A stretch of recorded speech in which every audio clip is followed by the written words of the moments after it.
One correction, Chuck and I did not serve together. I was at the church that he was at. Now, let me give another disclaimer. My first gift in life is not speaking, it's leading. And so I see this chair back here that if I mess up, I have to go sit in and they'll shine a bright light into my eye and hold me for capture till one of you ransoms me. We were out in California about a month ago and visiting my mom in Newport Beach, and we went to a late lunch. It was a very nice restaurant, something you want to take your mom, who's in her 80s too, and we were having a great meal, very upscale, and another waiter, not our own waiter, came up to us and came straight up to me, and he said, "Are you a movie star?" What a wonderful thing for your mother to hear.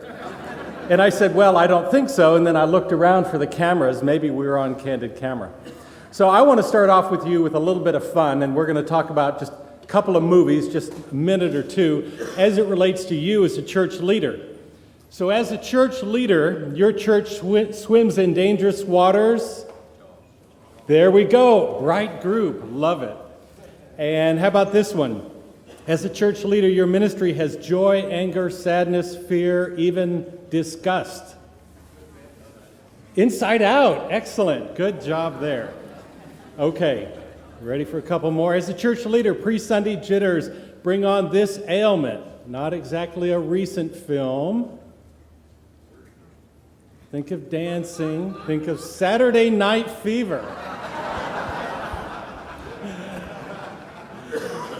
And we all want first century churches, right? But to be a first century church, you have to be a fighter. Gladiator. There we go. Be a gladiator. Final one here. As a church leader, you are here, and your church is Home Alone. Kevin, what are your people doing at home? Get on your phones right now and find out. I started a column kind of based off one conversation I had and actually several people emailing into me. Call it Hey Fletch. Christianity Today has picked it up. You can see it on one of their websites. And I got a question about 2 years ago from Matt Branagh, one of their editors, and it pertains to the topic that we have today. And here's what Matt asked me. He called, and I thought, why are you calling me? And he said, hey, we just got done with our financial compensation survey of churches of all sizes all around the country, and we discovered that 2/3 of them, with 500 people in worship and $1 million budget, have a person with either the role or the functional role of executive pastor. And Matt was confused. He didn't know what to think, and maybe you don't either. And he said, why is that? And that's what we're going to look at today. We're going to look at the biblical basis of the executive pastor and the need for the XP role in America today. So let's look at the biblical basis. I liked the book. I was so glad that Tony was in the book. Great chapter of 1 Timothy 4. I was reading along earlier. So let's look at Joseph. Let's go into the Old Testament. That's before the New Testament. Genesis 39 says this, and we're going to look for principles here. Principles of delegated leadership and responsibility to make an organization, a kingdom, a church more effective. Genesis 39, the Lord granted Joseph favor with the warden. He's in prison. You know, he's what many of us would see as the lowest point of his life. What good can come out of prison? Well, God has a great sense of humor. Joseph was in charge of whatever the prisoners were doing. The warden didn't concern himself with anything that was in his care because Yahweh was with him. Whatever Joseph was doing, Yahweh was making him successful. He was in charge. It was delegated responsibility. Pharaoh said to Joseph, so he gets out of prison. Remember, he has the visions. And how long did it take for Joseph to get out of prison? A day? A month? A year? Scripture is really clear on this. It says a full 2 years. Full 2 years. That's, in my reckoning, is 730 days of disappointment by Joseph, of being in that cell saying, I have all the answers. I know how to lead well. Finally, I've kind of dealt with this pride thing in my life. God, where are you? And God just said, in my time. In my time. 730 at least of those days. Pharaoh said to Joseph when he came out, you shall be in charge of my palace. He had him ride in a chariot as his second in command. He put him in charge of the whole land of Egypt. We see delegated responsibility actually makes senior leaders stronger, not weaker. Principles from Joseph. Hey, whether you're in a prison or a palace, serve. Whether you're in a prison or a palace, you're called to be faithful. You might say, I don't like where I am now. And God says, you know, that's really not my first concern right now. I want you to serve well. Use your gifts to lead and manage, as Joseph did. Wait for God to bring success. So let's go on to Moses and the burning bush. I love this story, one of my favorite stories out of the Bible. So here he sees the burning bush, and in the Hebrew is interesting. What Moses actually says, or Scripture says about him, he turned aside to see this interesting thing. Now, to me, that is not the words of someone who is spiritually, actively excited about what God is doing. It's like, hey, here's the next circus in town. I've never seen a burning bush. I'm going to turn aside to this interesting thing. And he's dialoguing with God. God calls him to this high office, and Moses is like, wait. That's not what I'm going to do. Moses said, Lord, I'm not an eloquent man, for I'm slow of speech and slow of tongue. Some of you may be in roles and you're in a speaking role and you're like, this is just not me. Or it may be you, but you have these other gifts too. Moses said, please send anyone else. See what happens when we finally say no to God, then God gets angry. If you want to get God angry in your life, just tell him no. Just tell him no. God's willing to negotiate. In this whole passage, go back and read it. It's a delightful passage out of Exodus 4. There's this negotiating back and forth, somewhat what we see in the Psalms. And finally, at the end of the negotiation, Moses said, I'd rather not. Or Tammy and I, as my wife, as she was driving me to the airport, we were looking up this great phrase in English today, which is, well, I'm just saying, which totally negates whatever negative thing you just said. Dave, that tie looks terrible on you. I'm just saying. You know, David Fletcher, you're a little too tall. I'm just saying. You know, your feet are a little too big. I'm just saying. Not like I can change any of that. This is what Moses does. It's the 14th century BC equivalent of no. God, I'm just saying. It's a good idea for somebody else. So Moses wants out of it because he doesn't think he has the gifts and the abilities to do it. What principles do we take away? Well, when God calls you to serve, you serve. And if he's not releasing you from a ministry, you don't go. You stay. I've been in that place. Not quite a prison, paid a whole lot better. But God didn't release us. Been in other places, we prayed, and God was like, you know, David, you have freedom on this thing. Serve. And this is a hard one for us because we think of Moses as primarily a speaking leader. I would put forth to you, he is primarily a written leader. Most of what we see him do is very small vignettes of speaking. And we don't see the vast majority of times when Aaron was the speaking leader. So if you're throwing up your hands and saying, I'm not a speaking leader, that's not my first gifts, how am I going to lead the church? God says, I'm not really concerned about that. I have given you gifts that you need to use and be faithful with.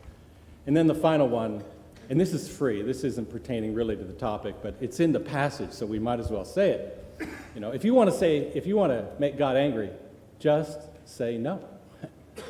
Don't negotiate. Just say, I'd rather not. I'm just saying. Let's look at Daniel. So Nebuchadnezzar, high, mighty, powerful king, knew the power, just like Pharaoh, just like God, just like Moses to Aaron, of delegated authority. Your God, right after the big reveal of the dream in Daniel 2, your God is a God of gods and a revealer of mysteries.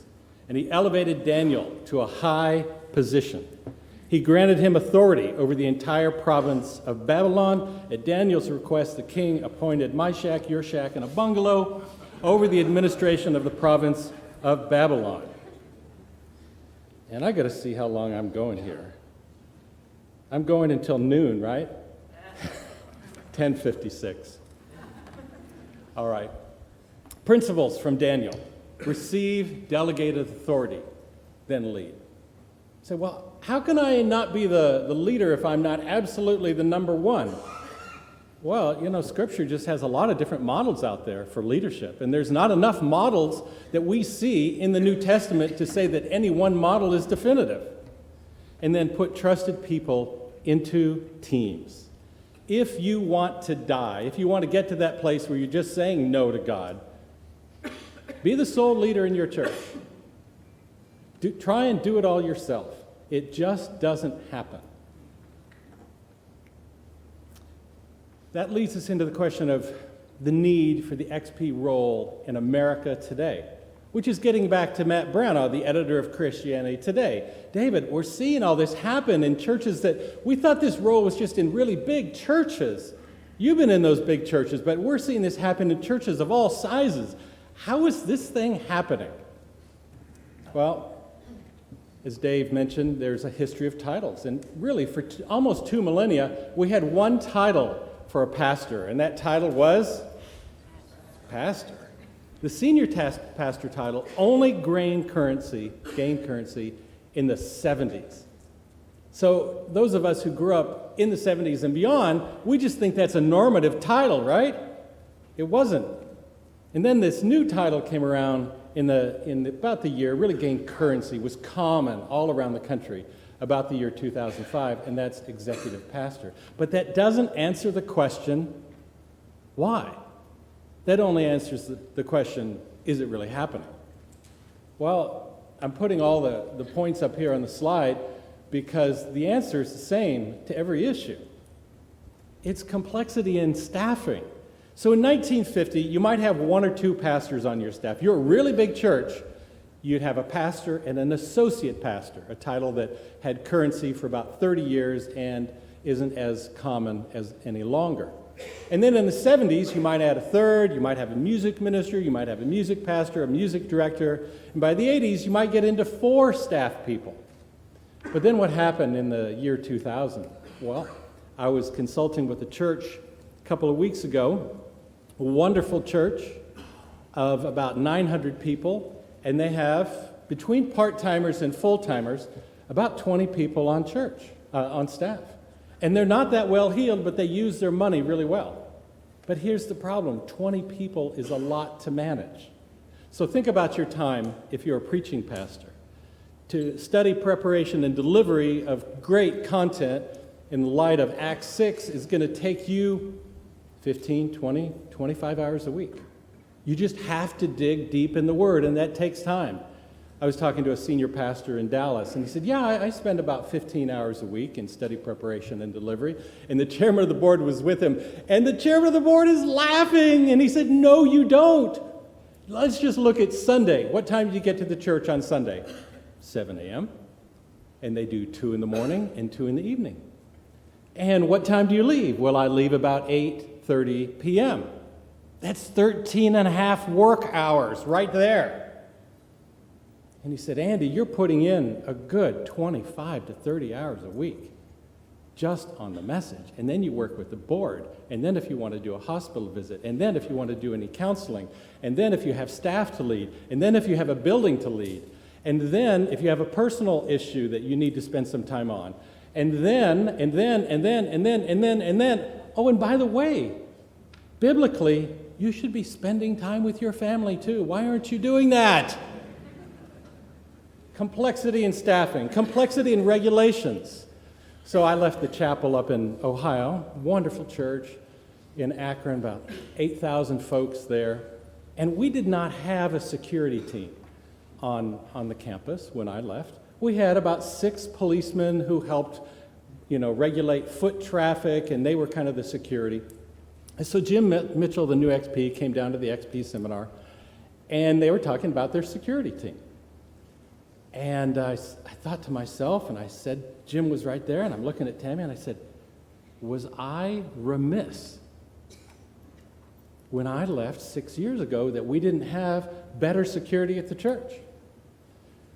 And then we began to rehearse the active shooter scenarios in the United States. See, when I left that church 6, 7 years ago, it was a deal, but it wasn't a big deal. And we had the policemen right outside. You didn't have that situation of a church of 63 people outside of Houston. See, if we think complexity is only for churches of 500 or 1,000 or 2,000 or 4,000, we need to remember the security implications in your church, or a church of 63 people. And then there's regulations. There's FICA and SICA. And it doesn't matter if you have 1 employee or 10 or 20. You have to know how to pay your pastors. Are they exempt? Are we paying our people fairly? Overtime. I was at church recently helping them on a compensation audit that I do. And they said, hey, here's all our list of employees for your big burrito that you create. And I said, I hope the state doesn't come in. Because if they do a payroll audit, you'll have to refile your payroll taxes as a church. The ministers, pastors will have to refile their personal taxes for 3 years, possibly 7 years. And you're going to have to pay a fine for the overtime that you did not pay, and you're going to have to pay the overtime. I found an article recently of a church that had to pay $92,000 in fines and overtime because they didn't handle this issue well. But see, this isn't just about having 1 or 2 people on staff. Your church, think how many people you have between part-timers and full-timers. Very easy to have 5, 10, 15 people. Things are getting complex in staffing and in regulations. And then you have complexity in the community. So there was a church in the community, and the local authorities did not want this church to have house churches. And so they banned them because of a parking issue, and they invoked a parking regulation. Well, that didn't pass muster, but only by the time it went up to a federal appeals court. How do you be a good neighbor? It's not as easy as it used to be. This is a big campus. You have a lot of acres here. How do you treat your neighbors well? Well, then, just scale that to your church. It doesn't matter whether you have an acre, 10 acres, or 100 acres. You still have at least 4 neighbors around you. And then you have this public that is looking at you, often looking with a very critical eye, and newspaper reporters who you never want to have, the receptionist say to you, hey, Pastor Smith, by the way, there's a reporter here and he'd like to speak with you. Well, I don't have time today. Well, the story is going to press at 4 o'clock. I'll be right out. So it's actually easier to be in a for-profit business than to be a pastor today. Because in a for-profit business, all the stakeholders don't come together. Have you ever heard of all of the stakeholders of Apple? Every single one who owns shares come together? Or GE? Or Walmart? There would never be a facility big enough for all those people. But in the church, you have everyone come together 1 time a week. And in business, the products are tangible. Hey, how many widgets did you make this week? How many people, did you sell that item to? And how many life insurance policies did you close this week?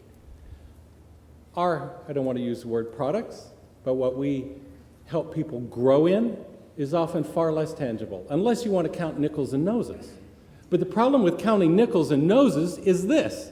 If you're in a well-heeled community, you have a lot of money. So I know churches have really big budgets. $4, $8, $10 million. And just talking among us, I know this won't go anywhere. Humor, Trace. They're not very effective. Why? Because they have a lot of money and it's easy money. So if you count nickels and noses, you can be counting the wrong thing. What you want to do is what we heard earlier, is you want to count changed lives. That's what Cape and Krause is doing the measurement for, and that's a for-profit company. And that's what you want to do. But how do you count changed lives? That takes a lot of work. And then no CEO in America today that I know of, and I would love to be proved wrong, and I'm sure I will be someday, but let's put it this way. No CEO of a Fortune 500 company creates 48 dynamic messages every year. Steve Jobs could be as boring as sin, which is a really interesting phrase, by the way. That's for another day. And Steve Jobs could deliver a talk, and you're like, yeah, this is interesting. I love the tech. And it's just okay until the end of the message, he does this. And here's what's next. And the crowd erupts, and we're all excited because the whole phase of telecommunications and computers has totally changed with the deliverance of one product, and it really did, right here. You now have a computer more powerful than the Apollo modules in your pocket. But you see, pastors are judged, rated, evaluated, appreciated, endorsed, beloved 48 times a year in unique messages. That's very different. In the church, we have these fiduciary issues, and this is what goes into the XP roles. And if you want to remember what this big word fiduciary means, just think of the dog. Fido. Trust. That's what fiduciary means. Trust issues. We talked about some of this, HR laws, the Affordable Care Act. It may be great for many Americans, but for many churches, this is just a whole lot of paperwork. FICA, SICA taxes. I had one pastor in California, and his church it was a new pastor, and they had just ticked the wrong box, and they were paying FICA taxes of 7.65% on his salary. But as I'm sure you all know so well, pastors, for IRS purposes, for federal tax, are self-employed. And you get the privilege of, once being licensed, commissioned, ordained, of paying SICA tax, which is the employer portion, and your own portion, which is 15.3% of your salary, unless you've opted out of Social Security for moral, ethical, conscientious reasons. And as my friend Dan Busby from the Evangelical Council for Financial Accountability says, he only has known 2 pastors personally who have ever opted out for ethical reasons according to the IRS forms, and they were both Amish. So this pastor in California, let's just say he earned $100,000 because the math works so well for us. He went into his CPA, and the CPA said, I thought you were a pastor. And he said, I thought I was too. And he said, yeah, but your tax forms show you're not a pastor. Your church has to go back and refile their taxes. You have to pay today $15,600 to the federal government, and you're going to have to pay a fine too because you did not pay your taxes at least quarterly. I'm talking complex. Are you hearing complex? Ministerial housing allowances. Now, we don't know if this is going to stay around. Some people think it may be gone by 2021. There is a case in Wisconsin, Illinois, and Indiana federal appeals court right now. The freedom from religion people have fostered this, and they want the housing allowance to be called unconstitutional. And a court has already agreed with them, and the federal appeals court is hearing that this month. We don't know if it'll stay around, but as long as it is, it's wonderfully complex. I've talked to many a CPA who said, David, you got to come advise me on this because I've looked at the rules and regs and I need help. And then in your church, it doesn't matter church size, forgery and theft prevention. Have you heard about this one where the guy calls the church, he actually sends in a check for $4,000. And then he calls the church and says, oh, I made a mistake on my automatic bank draft, and that was a check for $4,000. I meant for it to be a check of $400. Could you refund me the money? And many churches do on the spot, and he has just stolen $3,600 because the check for $4,000 was bad. He was only after your money. Again, there's no extra charge for that one. How about facility upkeep and renovation? I mean, just go talk to Bruce at HH. It's a huge undertaking. And if you want to die, as a pastor, you can call the undertakers for the undertaking because many pastors die after it. Security and active shooters and financial oversight. Then we get into spiritual issues that are needed. If we really believe the scriptures, if we really take Acts 6 seriously, then we're going to see this wonderful wordplay that Luke does in Greek, where he says the apostles are to serve the word. And these other people, proto-deacons call them, who are amazing preachers, by the way. Look at the next chapter. You have one of the best messages in the New Testament. They're going to serve the tables because our role is to focus on the word. These other people have delegated huge authority, apparently, because there was a major conflict in the church. This is Acts 6. Goes right back to Moses, to Pharaoh, to Daniel. Delegated responsibility. We need theological wisdom. We need peacemaking. Takes up huge amounts of time. We need leadership. We need to create a culture of generosity. Last time I checked in the New Testament, there are no passages on how to take up the offering, or even if there should be one, on a Sunday morning.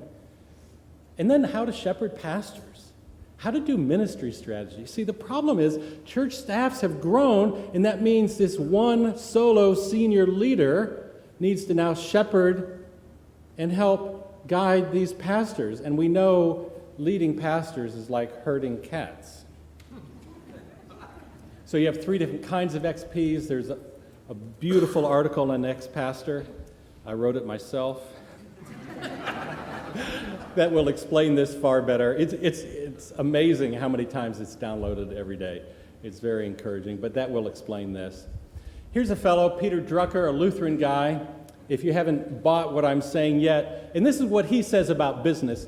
Top management function is singularly difficult to organize. Every one of the tasks is a recurrent task, but very few of them, if any, are continuous tasks. Very few have to be done day to day, every day, 9 to 5. When they arrive, they're of crucial importance. They're true life and death decisions. Hiring a new staff member, helping train and equip a new elder or other governing board member. Setting a budget only happens once a year, but the implications go on throughout the rest of the year. Drucker went on and said, top management work is work for a team rather than for one man, and today we'll say one woman. It is quite unlikely that any one person will, in his own power, unite the divergent temperaments which the job requires. When top management tasks are analyzed, there is more work than can be done by any one person. So in the executive world of leading churches, there's various skills needed. There's more articles on Ex-Pastor for you. We have about 900 free articles. I love giving things away. My favorite rabbi said this. You've probably never heard it before. But good measure, pressed down, shaken together, is overflowing. So we just give things away. It's delightful to do. And this is where we want to be. If girls' basketball can be this engaging, look at the teamwork between the 2 gals in white jerseys. Look at the one on red. Now, if she had another red team member, she might be able to steal the ball away. This is what we want. We want to be together as a team. Whether people are paid or non-paid, we need to delegate authority, responsibility, and actual work to them to go and lead and to use their gifts so that those of you who are preaching pastors and teaching leaders can be freed up in Acts 6 to do what you do best. And, by the way, what the Word calls you to do. But all of this requires a key component. Isn't that a great photo? I love to row. I have a rowing machine. Best days are when I can row 10,000 meters. Takes me about 45 minutes. When I was in the midst of leading EV Free Fullerton, we had about 4,000 adults in the congregation, another couple thousand kids, and the senior pastor left, and I was running point, and things were really dicey over a number of issues. I would row every day for an hour to an hour and a half. I had so much tension, and there was so much spiritual stuff I had to sort through and pray through and think through that I would row, and by the time I was done rowing that much, I wasn't angry at anything. I didn't have any stress. I was just happy to be alive. I could be at a meeting and my resting heart rate would be 46 beats per minute. But you see, when we sweat together, that is, moisture exuded through the pores, typically in profuse quantities as a reaction to physical exertion. Yeah. When we have a team that we're sweating with, when we know we're in step with the Holy Spirit, when we know, hey, this thing that we love called the Bible has given us these amazing principles from Daniel and Moses, from Joseph, and we couple those in light of Acts 6, and I'm in my lane. I love that phrase, I'm in my lane. I wish at airports they had a walking lane, because I love to walk. I get a half an hour of exercise every day. That's why I have the Apple Watch. I'm on day 918 today. So I can't not exercise today. Some days when I travel, I have to climb stairs at the airport and walk at the airport. And what I wish they had at the airport were designated walking lanes for people who want to get exercise at airports. Because sometimes, this is so bad of me. This is just terrible. But it's what I think, and frankly, I do this too, so I'm a culprit. People are just moseying along. It's like they're all from East Texas, and they speak real slowly. I have a friend of mine where most people say, "Hey, Fletch," he goes, "Hey, Fletch." It's like, you just want to pull the words out. Come on, I can help you. But I wish in the airport they'd have these designated lanes so I could walk and get my half an hour in. But they're these amblers, and they're just moseying along. And then they say, "Oh, look, that's an airplane." But that's what happens when you want to be in your lane. I see more pastors who are frustrated because they're not in their lane. I was trained to do something. I'm gifted to do something. Seminary never taught me about so many things. Wonderful, embrace it. Seminary is not business school. It shouldn't be. What's your lane? What is God calling you to do? Who cares what the role is titled? Executive pastor, senior assistant this, chief cook and bottle washer. The org chart, there's a bunch of different models out there. There's some great examples on ex-pastor. They just kill you. Some of them are so great. But what is your lane? What is the unique thing that God is calling you to do? And are you doing it? Or are you disappointed and tired and frustrated? I was talking with a friend yesterday about a pastor we both know, and this dear brother frustrates his staff no end because he's so disappointed on the inside. His board wants him to be a chief executive officer because they're all CEOs. They're all making a pile of money, and they're all independent and brilliant executives, and he doesn't know anything about it. He's not a leader. Well, every senior pastor should be a leader. Funny, I haven't read that in the New Testament. No, that's a component. But there's many different styles of leadership. And frankly, pulpit leadership with Scripture is, I think, the highest. And I would call that person the CPO, the Chief Prophetic Officer, which in biblical thinking is actually the highest thing that we can call someone to. CEO, that's like the king, but the king is outranked by the prophet in Israel. So we want to take these things and we want to apply them. Go out, get some great information. Go to xpastor.org. I founded it 15 years ago. My wife and I run it. We've added other folks to our team. It gets more than 500,000 visits a year, which according to the big sites is nothing.